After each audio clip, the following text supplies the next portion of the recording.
Hello दोस्तों, भूतों की कहानियाँ यूट्यूब चैनल में आप सभी का स्वागत है।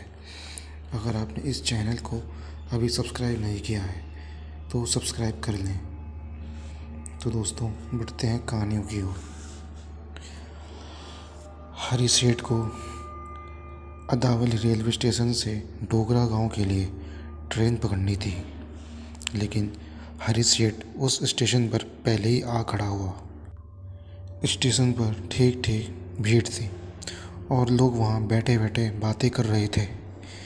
हरी सेठ को बगल में ही एक चाय की दुकान दिखाई दी।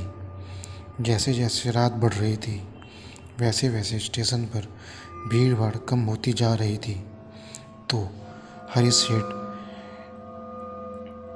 ने एक चाय कहा। उसके बाद वो चाय पीने लगा कि तभी उस चाय वाले ने कहा कि आपको कहाँ जाना है।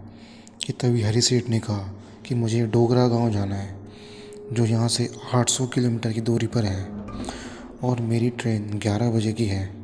क्योंकि अभी 9 ही बज रहे थे तो हरी सेठ को कोई जल्दबाजी नहीं थी, बल्कि वो उससे आराम से बातें कर रहा था।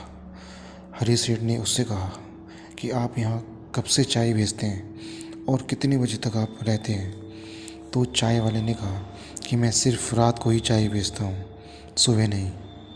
तो हरी सेठ को ये बात अजीब लगी, लेकिन उसने सोचा कि ये सुबह घर पर रहता होगा और शाम को ही चाय बेचने आता होगा।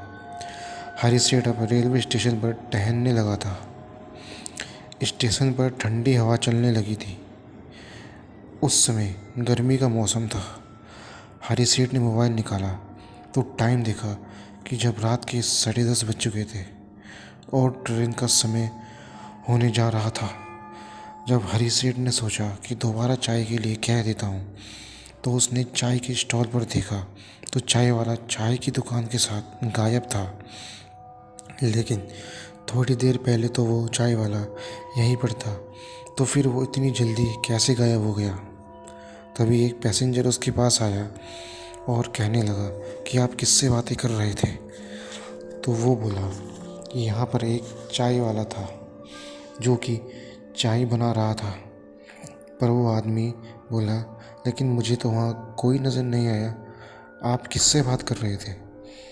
तो हरी सेठ इस बात को नज़रअंदाज करके अब फिर से टहलने लगा। तो उसकी नज़र बेंच पर एक अखबार पर पड़ी। तो उसमें लिखा था कि कुछ दिन पहले एक चाय वाला रेल दुर्घटना में मारा गया।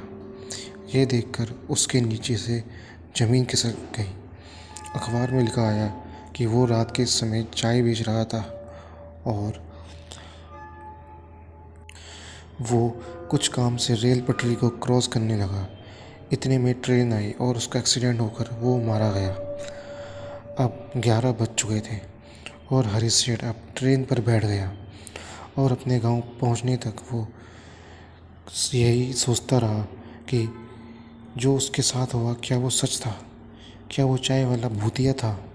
लेकिन सबसे अच्छी बात ये हुई कि उस चाय वाले के भूत ने हरी सेठ को कोई नुकसान नहीं पहुंचाया।